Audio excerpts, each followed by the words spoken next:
He watched through the security camera as his paralyzed daughter stood up and took her first steps. But here's the thing that broke him: he wasn't there. He was sitting alone in his office, watching his own child's miracle happen on a screen. And in that moment, David Robinson realized he'd been dead for 2 years. He just forgot to stop breathing. This is the story of a man who lost everything, gave up on hope, and then watched a complete stranger do the impossible with his daughters. What happens next will make you believe in miracles again. But first, let me take you back to the day everything fell apart. Welcome to Voice of Granny. While you are here, please hit the subscribe button and comment your view on the story and where you're watching from. Let me tell you a story that will break your heart before it puts it back together. David Robinson thought he had it all figured out. He lived in a quiet neighborhood in Seattle, had a good job, a beautiful wife named Jennifer, and they were expecting twin girls. Life felt perfect, like one of those movies where everything goes right. But life doesn't always follow the script we write for it. Jennifer died giving birth to their daughters. One moment she was there, holding his hand, smiling through the pain. The next moment she was gone. Just like that. No warning. No chance to say goodbye. The doctors tried to explain what happened, used medical terms he couldn't process. All David heard was silence. The kind of silence that screams in your ears. He named the girls Emma and Lily, the names Jennifer had chosen months before. Emma came first, then Lily 2 minutes later. 2 tiny babies fighting for their lives in the hospital. And David stood there, numb, unable to feel anything but emptiness. The doctors didn't wait long to give him more bad news. Emma had cerebral palsy. Her legs didn't work the way they should. The damage to her brain meant she might never walk, never run, never chase her sister through the park like Jennifer had imagined. And Lily, sweet little Lily, she couldn't hear. Profound hearing loss, they called it. Even with hearing aids, her world would always be quieter than everyone else's. David listened to the doctors explain therapy options, early intervention programs, special equipment. Their mouths moved, but he couldn't focus. His wife was dead. His daughters were broken. And he had no idea how to survive any of it. The first few months blurred together. David hired nurses to help with the girls. He went back to work because sitting at home felt like drowning. He bought everything the specialists recommended. Custom wheelchair for Emma. Top-of-the-line hearing aids for Lily. The best therapists money could buy. Nothing changed. Emma sat in her small wheelchair, eyes distant, body still. Lily wore her hearing aids but didn't respond to sounds the way she should. The therapists came and went, following their programs, checking their boxes. But David saw no improvement. No hope. No future beyond what the doctors had predicted. So he stopped trying. Not all at once. It happened slowly. He stopped attending therapy sessions. Stopped asking questions. Stopped researching new treatments.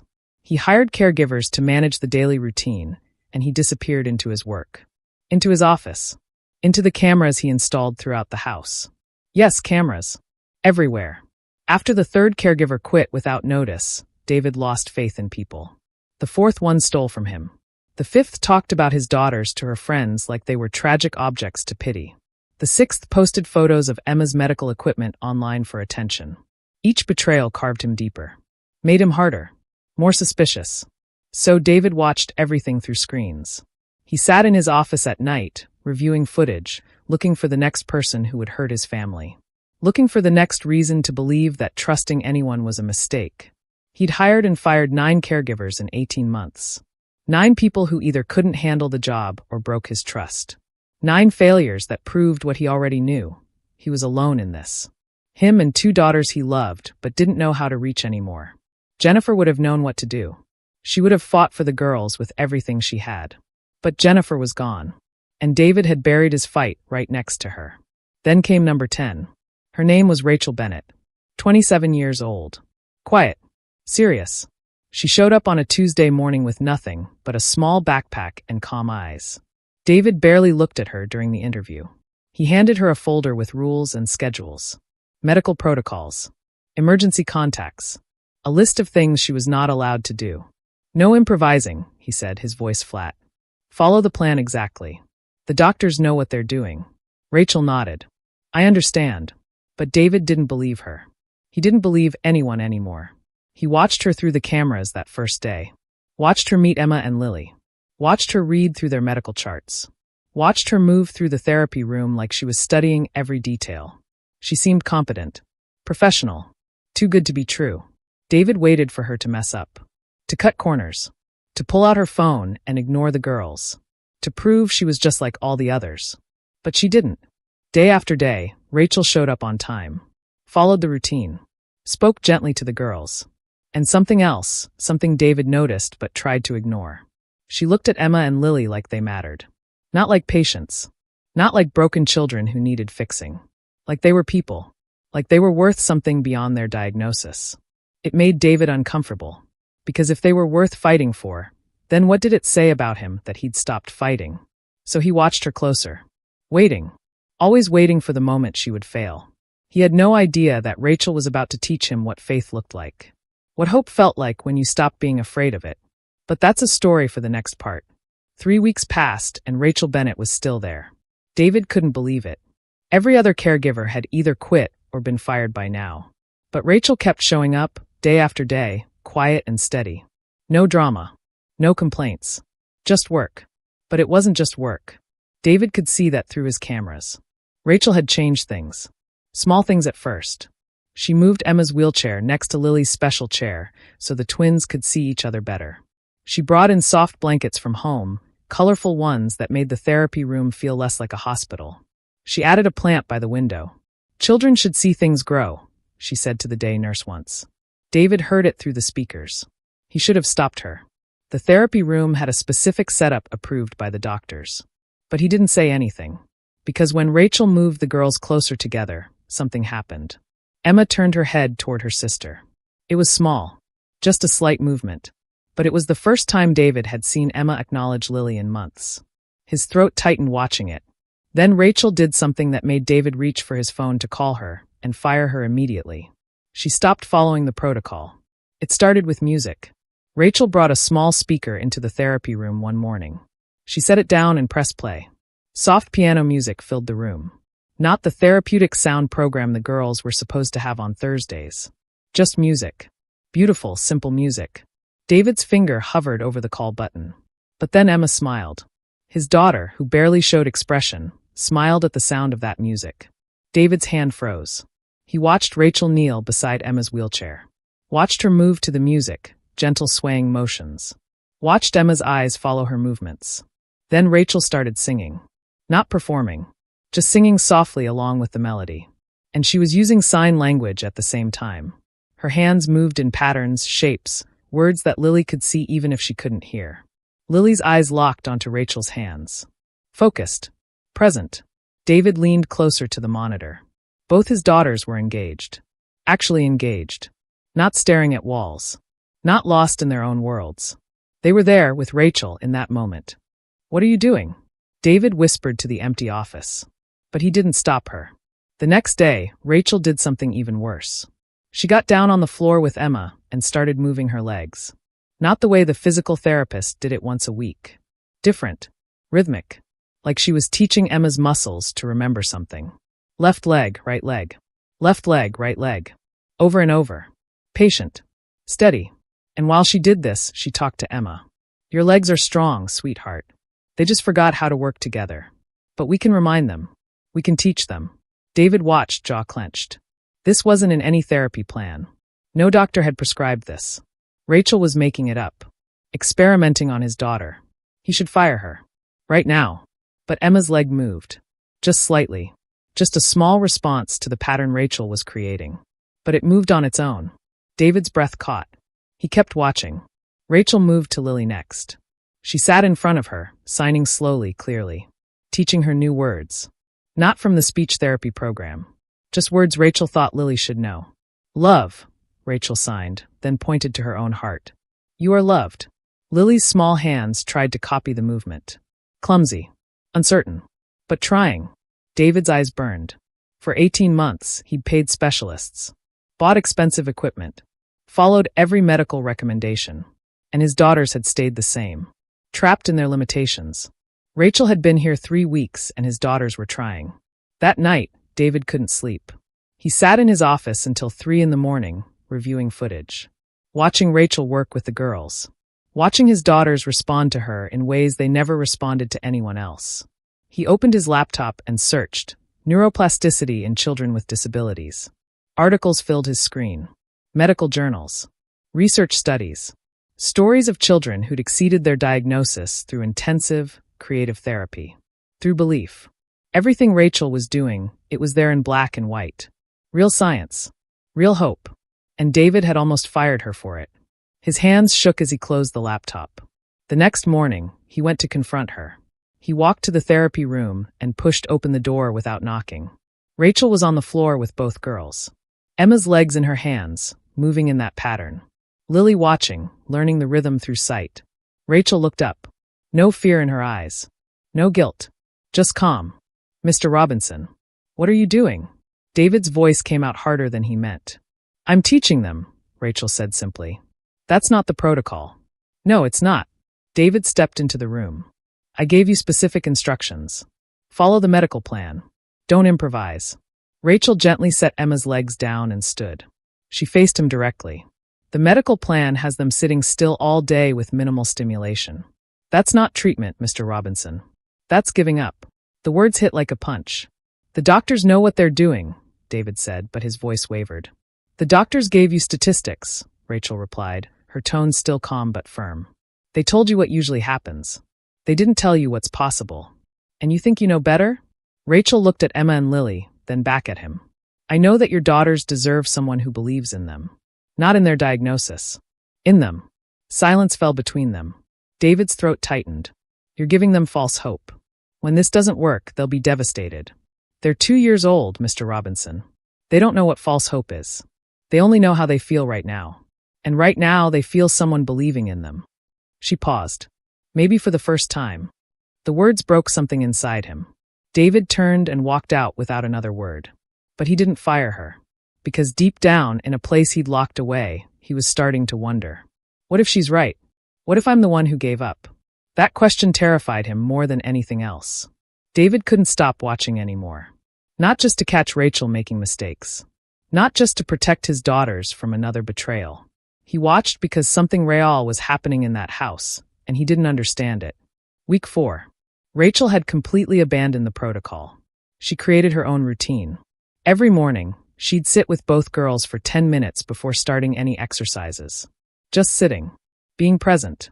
Talking to them about her day, about the weather, about anything. She'd sign everything to Lily while speaking to Emma. Making sure both girls were included in every moment. Then the exercises. But not the stiff, clinical movements the therapists had prescribed. Rachel made it playful. She'd move Emma's legs to music, counting in rhythm. She'd play games with Lily using sign language, teaching her words through stories and laughter. The girls were responding. Actually responding. David watched Emma try to lift her leg during an exercise. It barely moved, just a small twitch. But it was intentional. She was trying. He watched Lily's hands form new signs. Clumsy at first, then clearer. She was learning. Every night, David fell deeper into the footage. He'd watched the same scenes multiple times, looking for proof that this was real. That his daughters were actually improving. One night, he found a moment that made him pause the video. Rachel was reading to the girls. A children's book about a bird who couldn't fly. She read it out loud for Emma while signing every word for Lily. Everyone told the little bird she'd never fly, Rachel read, her hands moving gracefully. But the bird didn't listen. She climbed to the highest branch every single day. And every single day she jumped. Emma's eyes were fixed on Rachel's face. Lily's eyes followed her hands. Did she ever fly? Rachel asked them, looking between both girls. What do you think? Silence. But both girls were present. Engaged. Waiting. Rachel smiled softly. She did. Because she never stopped believing she could. David watched his daughters watch Rachel. Watched them absorb a story about not giving up. About trying even when the world says you can't. His chest ached. When was the last time he'd read to them? When was the last time he'd just sat with them? No cameras, no distance, just him and his daughters. He couldn't remember. The shame hit him like a wave. For 18 months, he'd hired people to love his children because he was too broken to do it himself. He'd accepted their limitations as permanent because accepting defeat was easier than fighting for something that might fail. But Rachel wasn't afraid to fight. And she was winning. David started researching. Real research, not just late-night panic Googling. He read medical journals about early intervention. studies on neuroplasticity in young children, success stories of kids with cerebral palsy who learn to walk, deaf children who learn to communicate beautifully through sign language. Hope existed. Real, documented, scientific hope. And he'd never looked for it. Not once. He'd taken those first doctors at their word. Accepted their verdict. Stopped searching for answers because searching felt too painful. Jennifer would have been furious with him. The thought hit him hard. Jennifer would have researched everything. Would have fought for every possible treatment. Would have refused to accept never as an answer. But Jennifer was gone. And David had let grief turn him into a ghost. Friday afternoon, David did something he hadn't done in months. He left his office and walked to the therapy room. Not to check equipment. Not to review medical supplies. Just to watch. In person. He stood outside the door listening. Rachel was singing. A soft melody he didn't recognize. And she was dancing slow movements, exaggerated so the girls could follow.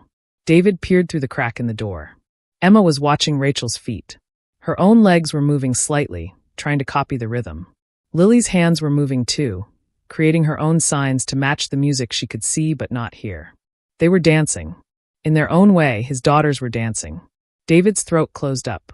His eyes burned. Rachel noticed Emma's effort. She knelt down immediately. Yes, Emma. You're moving with me. Look at you, sweetheart. Your legs are dancing. Emma's face broke into the biggest smile David had seen in 18 months. He had to turn away. Had to press his back against the hallway wall and fight to breathe. His daughter was smiling. Actually smiling. Proud of herself. When was the last time he'd made her smile? David slid down the wall and sat on the floor, head in his hands. He was her father. He was supposed to be the one helping her, believing in her, celebrating her victories. But he'd given up. Checked out. Let a stranger do the job he was too scared to do. That night, David didn't go to his office. He walked through his house instead. Really looked at it for the first time in months. The photos of Jennifer were gone. He'd taken them down because seeing her face hurt too much. The walls were bare now. Empty. The formal dining room sat unused. Jennifer had wanted to host family dinners there. The reading nook by the window was collecting dust. Jennifer had imagined reading there while the girls played. Every room held a ghost of the life they were supposed to have.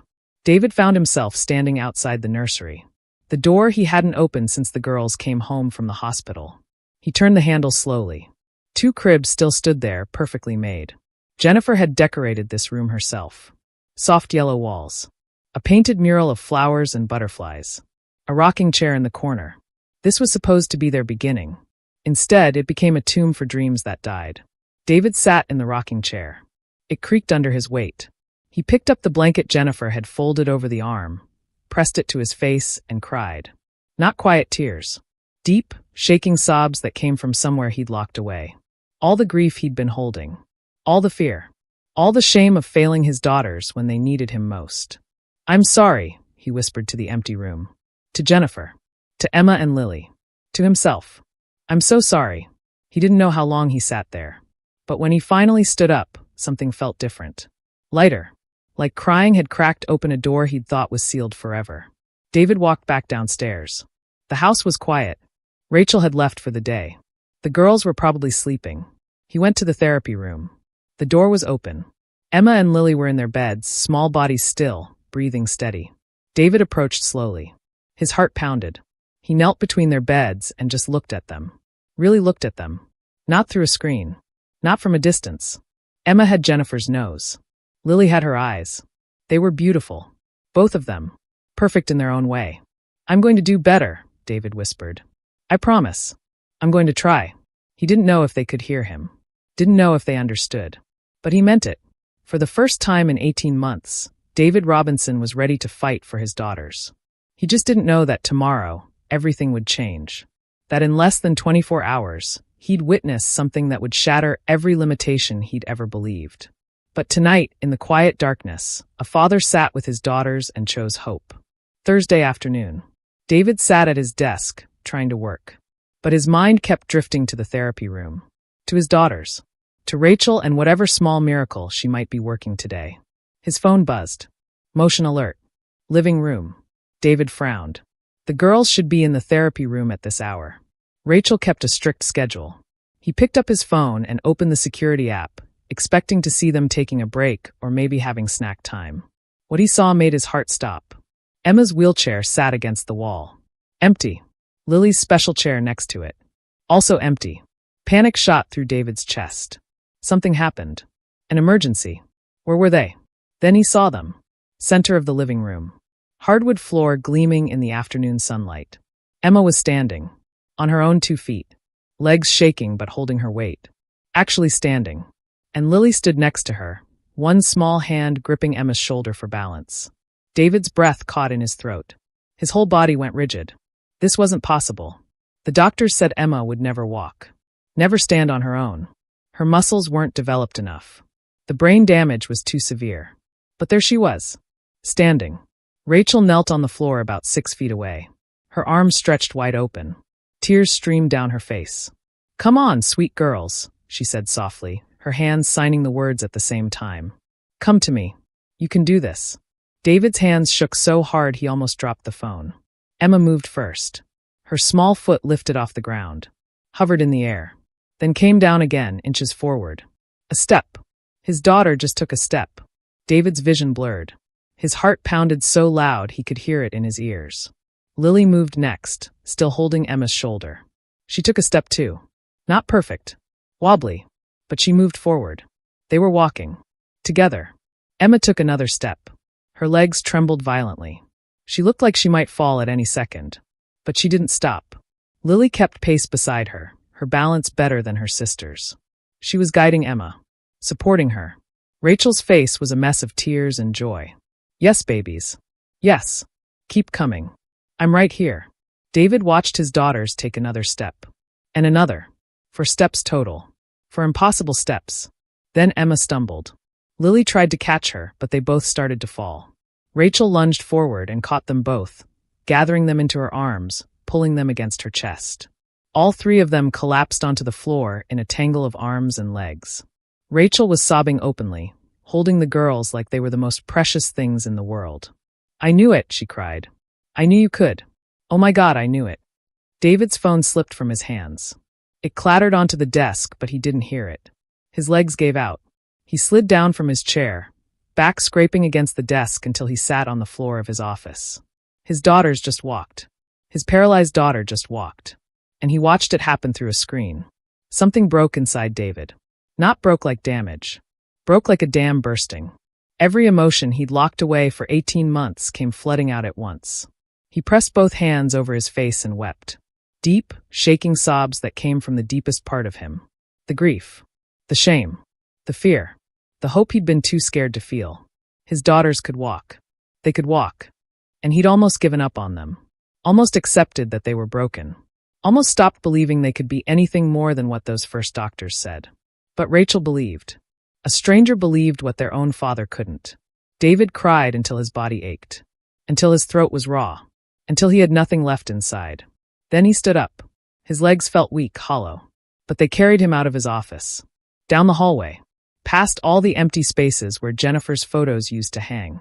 Past the life he'd been hiding from for 18 months. The living room door was still open. He stopped in the doorway. Rachel sat on the floor with Emma and Lily in her lap. Both girls were exhausted from the effort.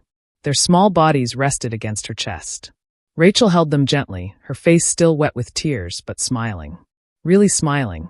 She looked up when she sensed him there. Their eyes met across the room. David expected to see pride in her face.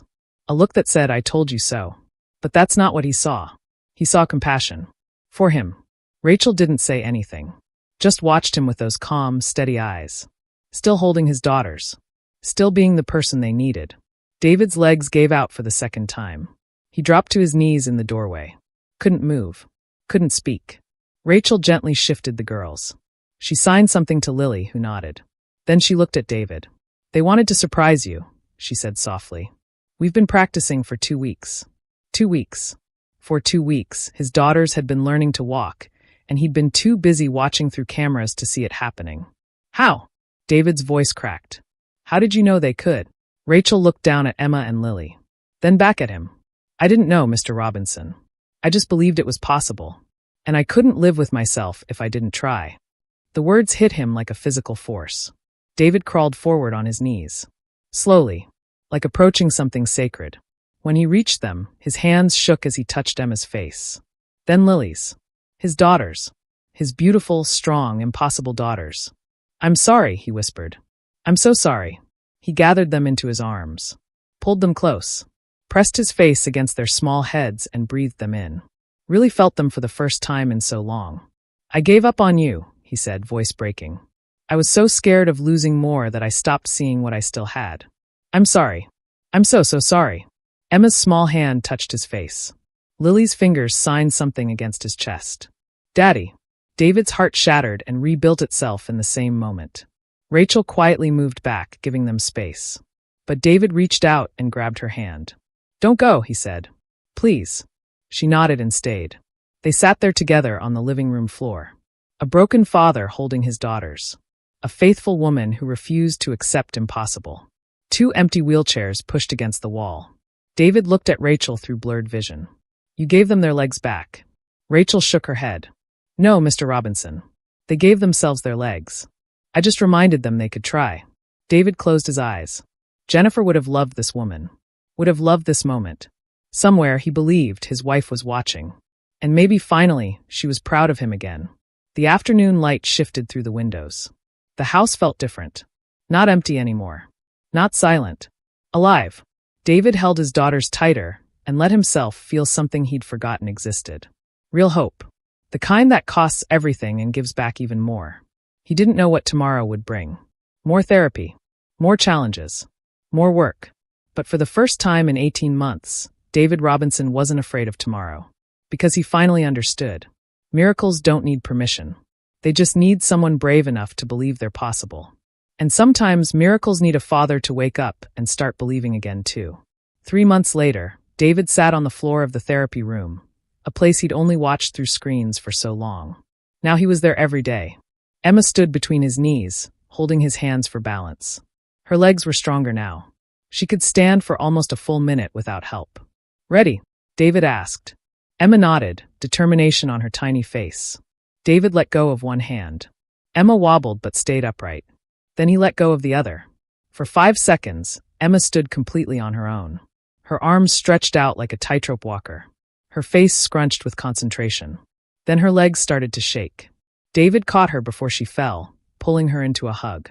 "Yes," he shouted, spinning her around. "You did it." 5 seconds. Emma giggled. That sound, her laughter, it never got old. Across the room, Rachel sat with Lily at a small table. They were practicing sign language together. Lily's hands moved quickly now, forming words with increasing confidence. "Tree," Lily signed. "Good," Rachel signed back. "Now show me happy."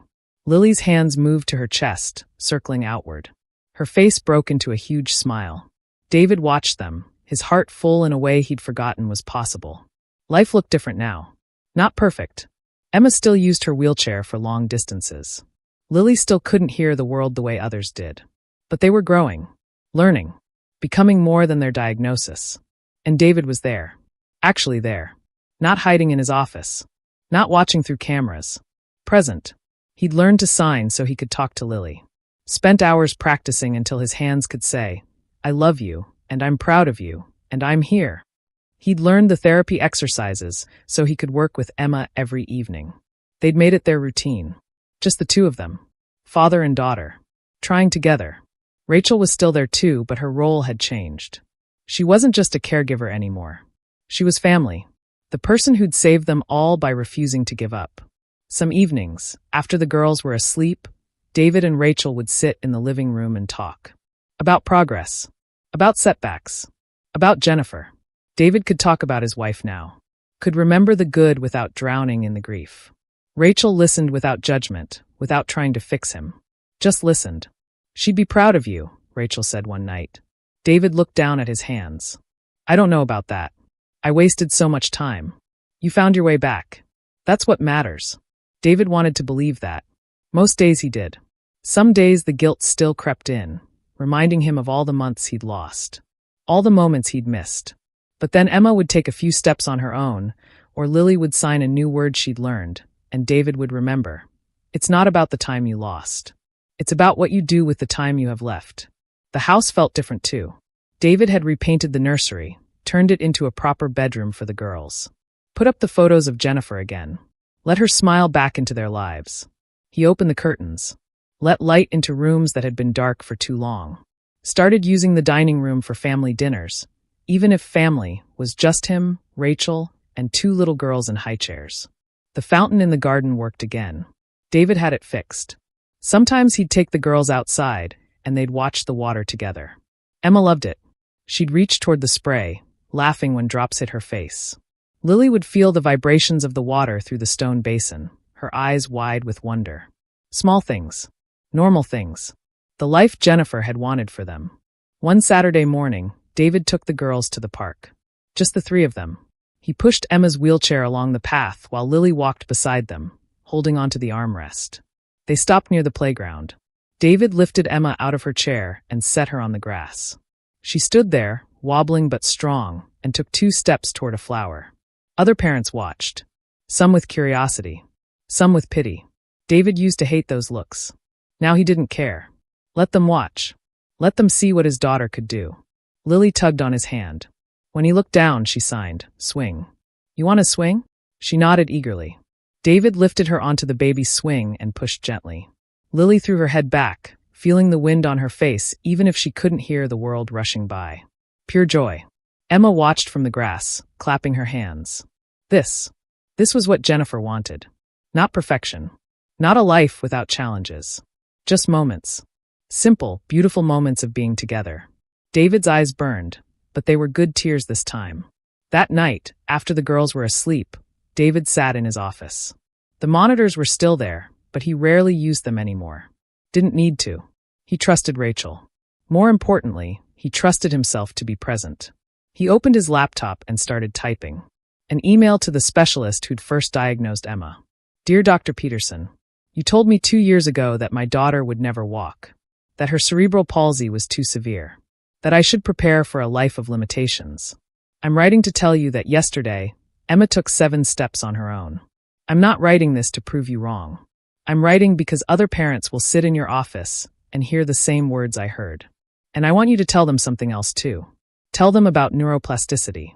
Tell them about early intervention. Tell them that statistics don't determine destiny. Tell them that never is not a medical term.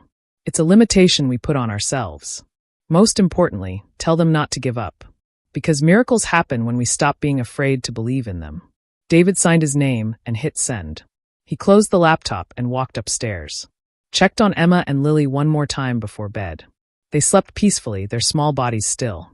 Emma's wheelchair sat in the corner, but it wasn't the only thing that defined her anymore. Lily's hearing aids were on the nightstand, but they weren't all she was. These girls were fighters. Survivors. Proof that the human spirit could exceed any diagnosis. And David was their father. Not perfect. Still learning. Still carrying grief that would probably never fully leave. But trying. Every single day trying. He thought about Jennifer as he stood in the doorway. Wondered what she'd say if she could see them now. Maybe she'd be angry that it took him so long to fight for them. Maybe she'd understand that grief breaks people in different ways. Maybe she'd just be glad he found his way back. David liked to think she was proud. That somewhere, somehow, she knew her daughters were going to be okay. Not because their challenges disappeared, but because they had people who refused to stop believing in them.